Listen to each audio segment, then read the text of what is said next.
Hello everybody, this is Fernando for the latest Aliens and UFOs video.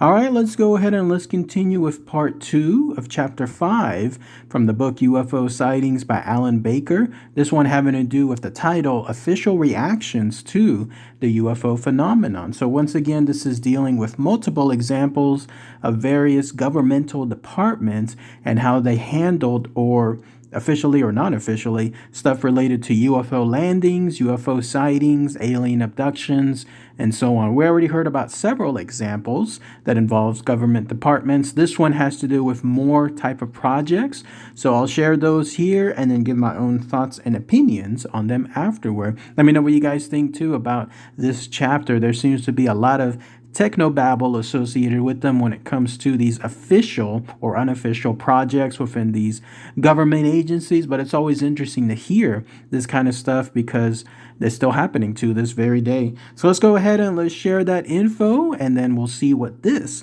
part has to deal with. The first segment is called Project Blue Book, and here's what it says. Officially, at least, Project Grudge came to the conclusion that UFOs did not present a security threat. Indeed, that they presented no threat of any kind, since they could be explained as misinterpretations of ordinary phenomenon.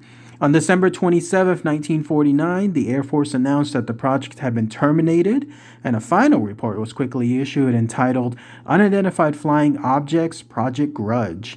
Dr. J. Allen Hynek submitted a report on the likely causes of the 237 best cases on file, which was included in an appendix called the Grudge Report. At that time, Hynek was an avowed skeptic who confessed to enjoying the role of debunker. He found that while 32% of the cases could be exclaimed astronomically, 12% as balloons and 33% as misidentified aircraft, hoaxes, or lacking sufficient information to make an evaluation, this still left 23% that could not be identified or classified in any of the previous mentioned categories. Nearly 1/4 of the cases were unknowns. Unofficially, the Air Force was still deeply concerned about the UFO problem and assigned Captain Edward J. Ruppelt to reorganize their study of the phenomenon in October 1951. By March 1952, he had convinced the Pentagon to establish a new project, which was given the code name Blue Book. Far from being a serious operation, however, Blue Book was a woefully small-scale project staffed by low-ranking officers who were obliged to attend to other duties besides those pertaining to the UFO problem. To make matters worse, the relatively low rank of the officers in charge meant that they were in no position to make demands for information. As Hynek states in his book, The UFO Experience, the military is entirely hierarchical. A captain cannot command a colonel or a major at another base to obtain information for him. He can only request. As long as Blue Book did not have at least a full colonel in command, it was impossible to execute its assigned task properly. In addition, Blue Book's methods of storing data were totally inadequate. They were filed according to date alone, with no attempt being made to process the data electronically, which would have allowed patterns in the reports to be quickly discerned. Hynek and Jacques Vallée even offered to computerize the data but were turned down. According to Hynek, Blue Book was a cover-up to the extent that the assigned problem was glossed over for one reason or another. In the many years associated with Blue Book, I do not recall even one serious discussion of methodology, of improving the process of data gathering, or of techniques of comprehensive interrogation of witnesses.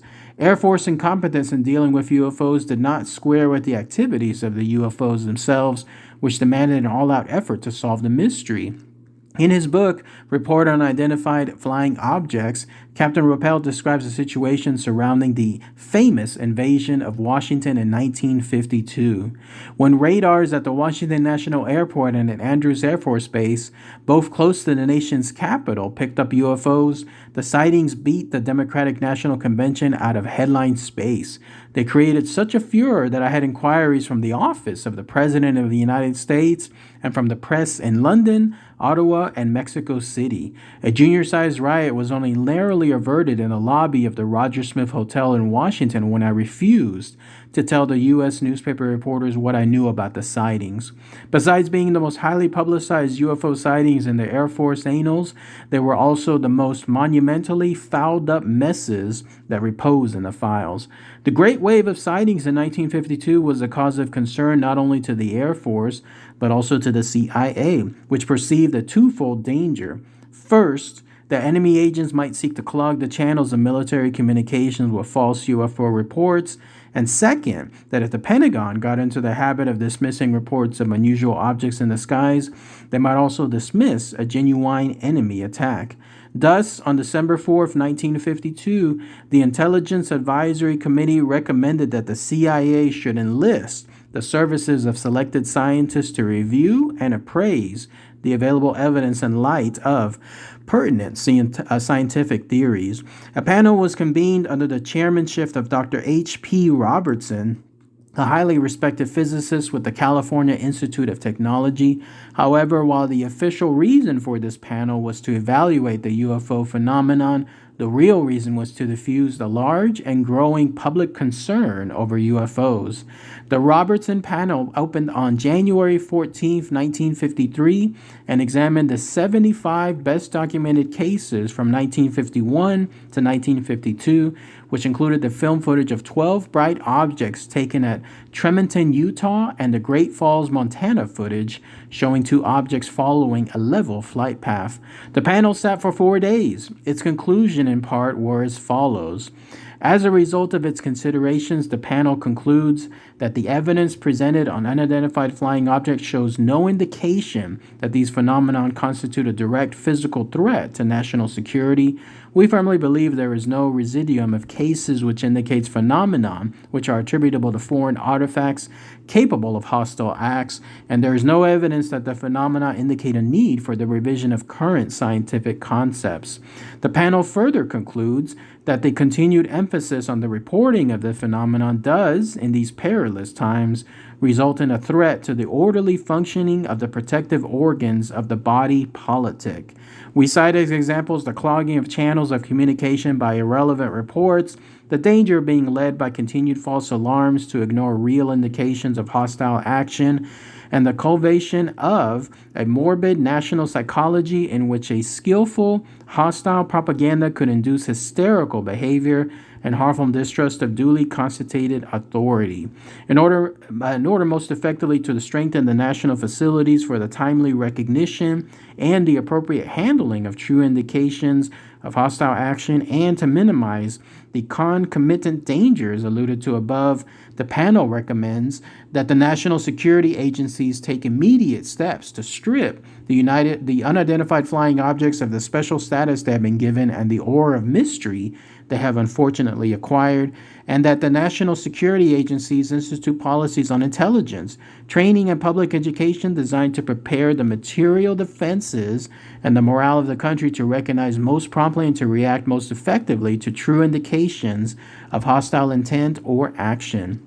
We suggest that these aims may be achieved by an integrated program designed to reassure the public of the total lack of evidence of inimical forces behind the phenomenon, to train personnel to recognize and reject false indications quickly and effectively, and to strengthen regular channels for the evaluation of and prompt reaction to true indications of hostile measures. The Robertson panel report is extremely important with regard to Project Blue Book, since it's effectively dictated the group's policy for the remainder of its lifetime. It ended in 1969, finally succumbing to the entirely dismissive conclusions of the Condon Report. This resulted in two major disadvantages for Captain Ruppelt and his small staff. First, that they were now charged with the responsibility of proving, by whatever means necessary, that UFOs did not exist, and second, that the lack of defense significance caused what little resources they had to dry up. In 1959, the Air Technical Intelligence Center, based along with Blue Book at Wright-Patterson Air Force Base in Dayton, Ohio, ordered a study of the project's future. The study concluded that the UFO investigation program in general had become an unproductive burden upon the Air Force and has resulted in unfavorable publicity. It suggested the need to eliminate this costly and to date unproductive program. Blue Book staggered on through the rest of the 1950s and 60s with several changes of leadership. When the Condon Report concluded in 1968 that the study of UFOs had no scientific justification, Air Force Secretary Robert C. Seamans announced that the continuation of Project Blue Book cannot be justified either on the ground of national security or in the interest of science. Thus, the project was disbanded in 1969, ending 22 years of official government involvement with UFOs. The next segment is called Blue Book Special Report 14. One of the mainstays of the skeptical argument against genuinely anomalous UFOs is that, given enough information, even those listed as unknowns can be explained.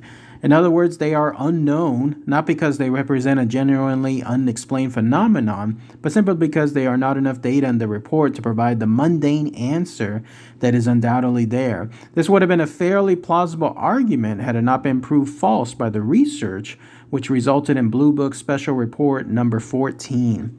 Towards the end of 1952, the Air Force commissioned the Battelle Memorial Institute in Columbus, Ohio, to conduct a secret, in-depth study of UFO reports from June 1947 to December 1952.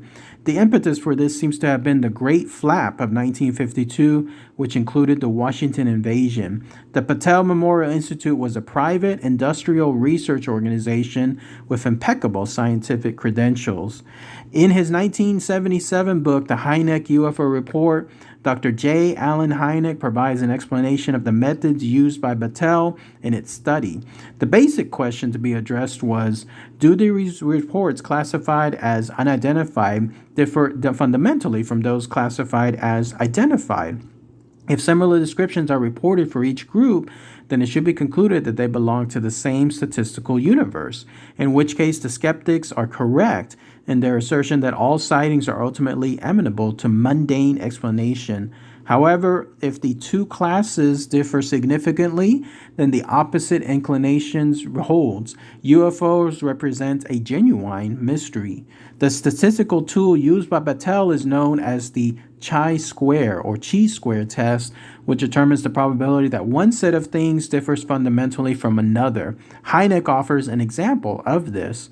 If you were examining two crates of apples but didn't know they were apples, the chi-square test on sizes, weights, numbers of objects will tell you that the probability was very high that the same sort of things were in the two crates. But if one crate contained apples and the other tennis balls, the chi-square test would tell you that the probability that both crates contained the same thing was extremely small. Not zero, but very small. The Battelle Institute compared unidentified and identified reports in terms of 6 characteristics: color, shape, number, duration of observation, speed, and light brightness, and subjected them to the chi-square test. Hynek gives the results as follows. Probability that unidentifieds are the same as identifieds. Color is probability less than 1%. Duration of observation, probability very much less than 1%. Number, probability very much less than 1%. Light brightness, probability greater than 5%. Shape, probability less than 1%.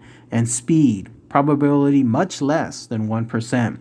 Hynek explains that although examination of any one characteristic, such as color, might lead to an error as a result of subjective differences in the reports, it is very unlikely that all 6 of the characteristics described above could lead to the same errors. In fact, the probability of all 6 UFO characteristic chi-square tests giving the same results by chance, and thus making the conclusions drawn from the test wrong, is much less than 1 chance in a billion. Incredibly, the Battelle Institute disregarded these results in its final report, concluding the results of these tests are not conclusive since they neither confirm nor deny that the unknowns are primarily unidentified knowns, although they do indicate the relatively few of the unknowns are astronomical phenomena. This is rather puzzling since statistical analysis is designed to establish probability, not certainty. The above assertion states the blindingly obvious. Statistics can neither confirm nor deny in absolute terms, while avoiding the implications of the very high probability that knowns and unknowns differ fundamentally from each other. The Pentagon issued a press release on Blue Book Special Report number 14, which stated, among other things, that it was considered to be highly improbable that any of the reports of unidentified aerial objects examined in the survey represent observations of technological developments outside of the range of present-day scientific knowledge. According to Hynek, the Pentagon sidestepped its responsibilities very neatly with the statement that unidentified do not represent technological development. Suppose UFOs weren't nuts and bolts hardware after all, but holographic images or projections from the human mind or from some intelligence far off. The Pentagon would then be safe in having made the statement they did. And since the Air Force's job is military and deals with defense problems arising from possible enemy use of technological devices, they can always claim to have fulfilled their obligation to the public. Another surprising result of the Battelle Institute's study and another rebuttal of the skeptical argument that unknowns tend to be reported by unreliable observers was that 33% of unknowns reported have been given an excellent reliability rating. In other words, the study found that the reports that were of excellent reliability contained about twice as many unknowns as those of poor reliability. Although this was clear in the report itself, it was ignored in the report's conclusions and in subsequent press releases upon which public attention would be concentrated. While Hynek stresses the scientific integrity of the Battelle Institute, he nevertheless describes an unfortunate postscript to its UFO study. The report stated, "All records and working papers of this study have been carefully preserved in an orderly fashion suitable for ready reference." Yet when Hynek visited the Institute in the 1970s, he was told that the records had been destroyed. It was, of course, most unfortunate that valuable original data, which could so easily have been stored on microfilm, had been disposed of. It was just one more example of the "it can't be, therefore it isn't" syndrome from which orthodox science has suffered since the dawn of modern ufology. Next segment is called the Brookings Institute Report. For those looking for evidence to support the contention that the reality of genuine UFOs is being withheld from the public, the Brookings Institute Report goes a long ways towards providing it. Perhaps the most unfortunate aspect of the report is the implication that even if we are not being visited by aircraft from another planet, it is unlikely that we would ever be informed by the authorities should a hypothetical alien race ever decide to make their presence known exclusively to our leaders. In other words, if they don't land on the White House lawn, then the chances are we won't get to know about them. In 1959, NASA commissioned the highly respected Brookings Research Institute in Washington, D.C., to conduct a study which was eventually entitled Proposed Studies on the Implications of Peaceful Space Activities for Human Affairs. At that time, NASA was a brand new agency, having been created by Congress in the 1958 Space Act, so it was entirely logical that such concerns should be addressed and contingency plans drawn up. Experts in a variety of disciplines from all over the United States participated in the study, which took a year to complete. The sinister implications for ufology and its related fields came on page 215 of the final report, which, according to science writer Richard Hoagland, was entitled Implications of a Discovery of Extraterrestrial Life. In part, it concluded that cosmologists and astronomers think it very likely there is intelligent life in many other solar systems, and that artifacts left at some point in time by these life forms might possibly be discovered through our space activities on the Moon, Mars, or Venus.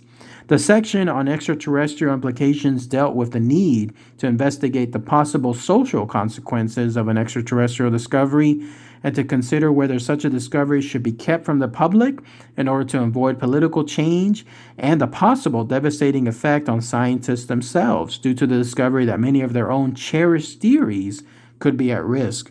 The report concluded that we should not be told. It concluded that the risk to our civilization would be too great should alien artifacts ever be discovered in the course of our exploration of space. The main reason given was the unfortunate history of our own species, in which many cultures have been devastated by contact with their technological superiors. While the Brookings Institute report ostensibly refers exclusively to abandoned artifacts discovered on our planetary neighbors, its recommendations seem to have been extended to cover all evidence of intelligent extraterrestrial life in the vicinity of the Earth, including the evidence gathered over the years by authorities all over the world during their studies of the UFO phenomenon. Let's go ahead and let's pause that here. That's again part 2 of chapter 5 from the book UFO Sightings by Alan Baker. This one again entitled Official Reactions to UFO Phenomenon. So let's talk about that here. So the first segment was Project Blue Book, infamous Project Blue Book, right?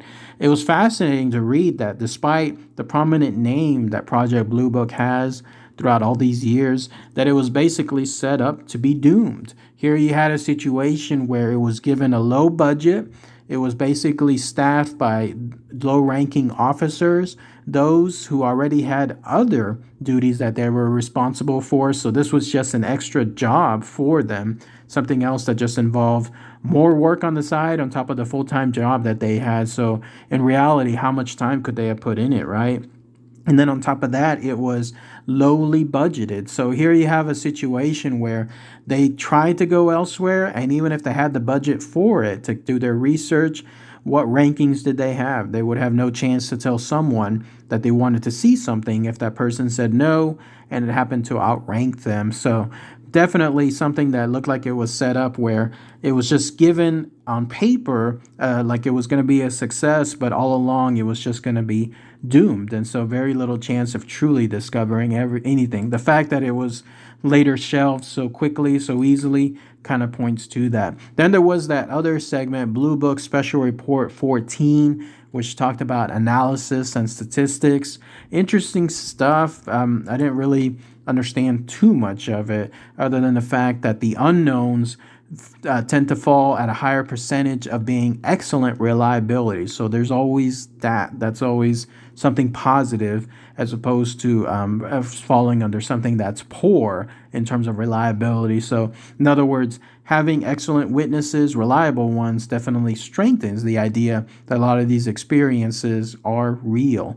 And then the last segment, the Brookings Institute report, that was fascinating to read. The idea here that it was made to try to come up with a conclusion, like what would happen if UFOs and alien life was out there. Like there was proof, it landed on the, if it didn't land on the White House lawn, it landed elsewhere, and the government found out. I believe it. I believe that there would be the analysis of don't tell the public. And this is because I've read other articles in the past state that if you do that, then it'll basically disrupt the entire economy. Here you have a situation where every day people are going to work, they're coming home, they're resting, they're doing their usual activities afterward, they're traveling, they're going to to other places, staying at hotels, flying, and so forth.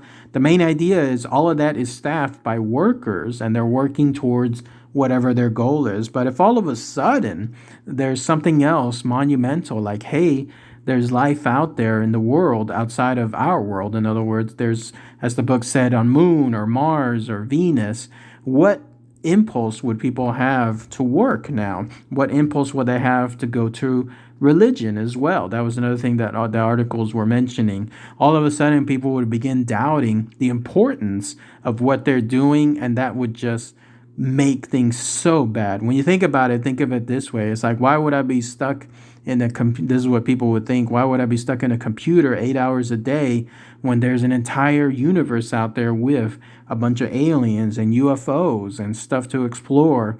Why being stuck here? And so you could imagine that would just destroy the natural order when it comes to business and the economy and so on. So interesting analysis when it comes to that last part. But let me know what you guys think. Post those comments below. All right, everybody. Thanks again as always. Take care. Bye.